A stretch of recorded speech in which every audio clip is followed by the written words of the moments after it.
Tugasku menemanimu. Hai sahabat Pasuk, kembali bersama Miminata di sini. Kali ini kita akan menyelam dalam sebuah spoiler donghua Battlefield Draven Season 5 episode 165. Di episode sebelumnya, setelah Shoyan dan kelompoknya tiba di sarang piton surgawi iblis purba, pertarungan epik terjadi, namun dengan kekuatan gabungan mereka, ular kuno berhasil dikalahkan, bahkan dapat dikendalikan oleh King Lin. Shoyan berhasil meraih manfaat dari kolam darah iblis surgawi dan menyempurnakan teknik tubuh kaca King Kongnya.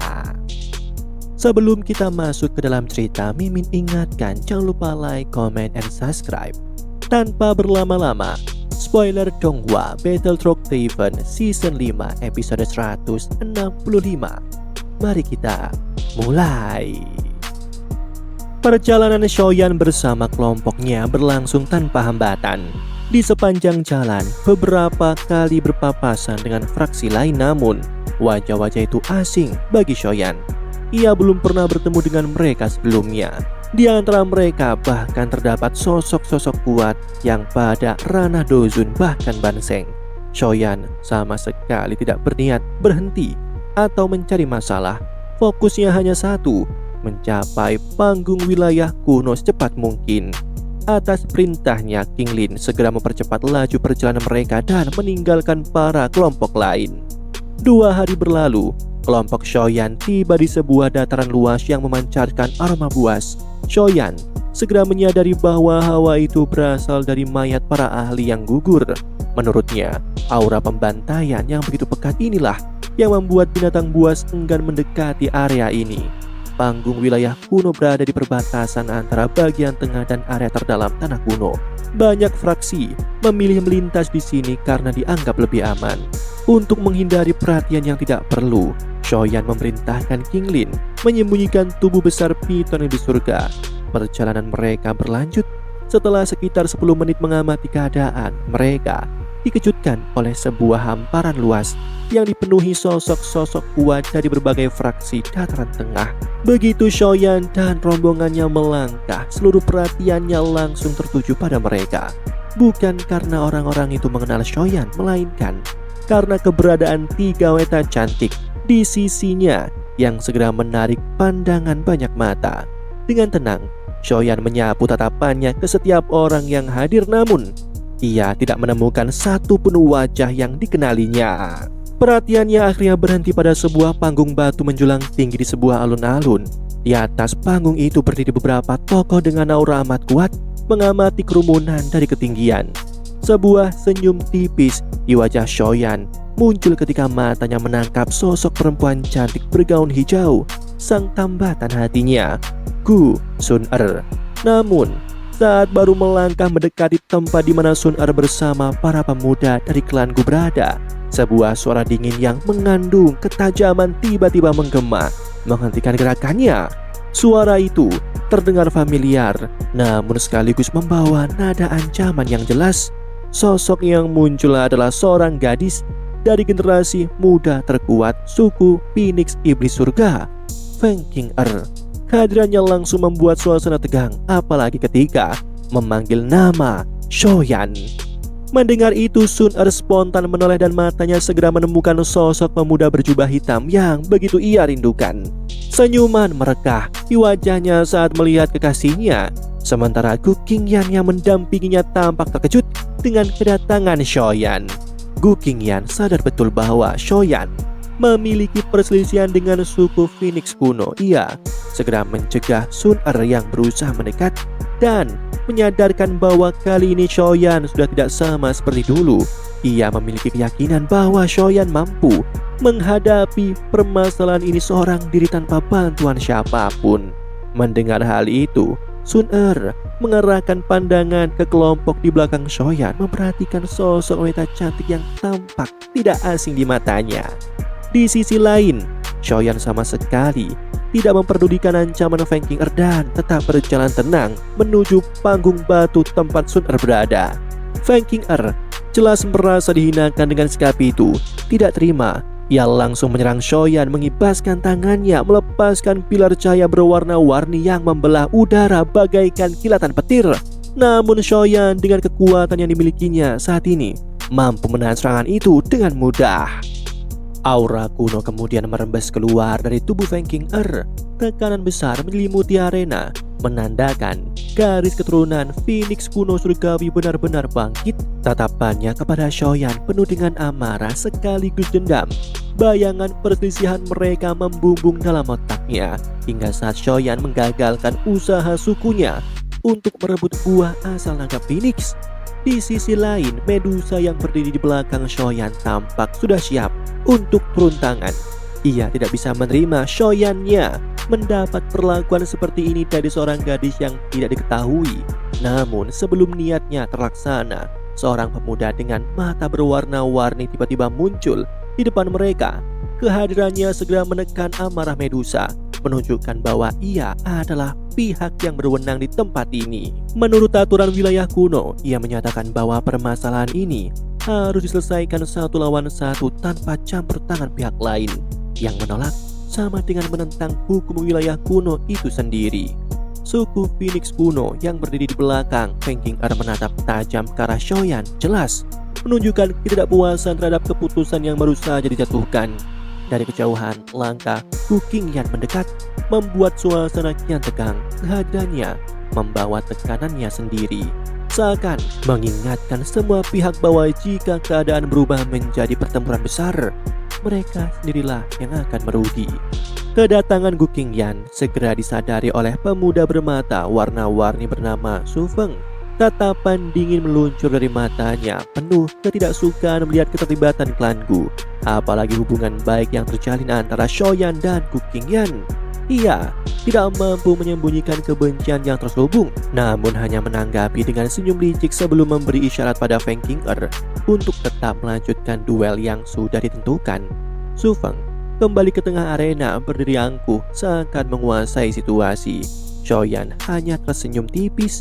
Ia memberi tanda pada orang-orang di belakangnya agar mundur. Ia sama sekali tidak berniat bergantung pada siapapun. Dengan langkah mantap, ia bergerak perlahan mendekati Feng Qing'er. Tatapannya tenang namun penuh kepercayaan diri. Feng Qing'er menghentakkan kakinya ke tanah.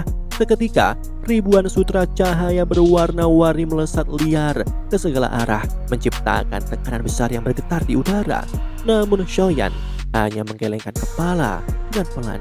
Ia dapat merasakan dengan jelas perbedaan kekuatan di antara mereka. Meskipun Feng Qing'er memang telah meningkat pesat, jurang kekuatan yang memisahkan keduanya tetap terlalu besar.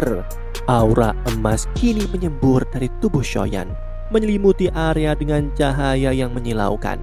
Energi itu melahap doki sutra berwarna-warni milik Feng Qing'er, membakarnya hingga hancur menjadi abu. Langkah Shoyan tidak terhenti. Ia tetap bergerak maju dengan ketenangan yang membuat Feng Qing'er mulai goyah. Wajah percaya dirinya kini berubah menjadi cemas. Dalam hatinya, ia tidak menyangka bahwa hanya dalam beberapa tahun kekuatan Shoyan telah melonjak secara drastis. Pemuda yang dulunya dapat ia tekan dengan mudah, kini berdiri di depannya dengan kekuatan yang melampaui dirinya. Rasa terancam membuat Feng Qing'er mengerahkan teknik pamungkasnya.